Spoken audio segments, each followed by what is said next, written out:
We already know Chicago Bulls legend Michael Jordan didn't have the flu during the flu game, but what if pizza wasn't at the center of the issue either? Sam Smith, author of The Jordan Rules, has another theory regarding why Jordan was sick during Game 5 of the 1997 NBA Finals. Smith believes Jordan was suffering from altitude sickness. Smith made those comments while appearing on The Dan Patrick Show on Friday.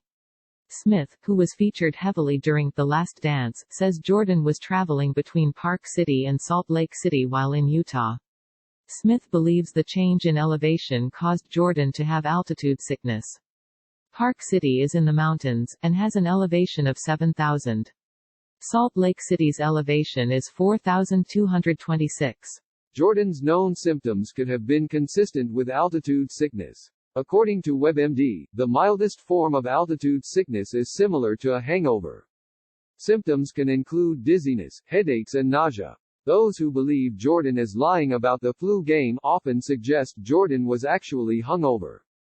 Perhaps he just had altitude sickness. Smith believes Jordan's masculinity played a role in the food poisoning story. According to Smith, Jordan may have viewed altitude sickness as being less manly. Having the flu, or food poisoning, sounds like a more serious ailment. Maybe Jordan believes the flu game would lose some of its luster if Jordan revealed he actually had altitude sickness. The manly excuse could be plausible. Throughout The Last Dance, Jordan was built up as a tenacious, win-at-all-costs type player who would do anything, even if it meant relentlessly bullying his teammates, to win games.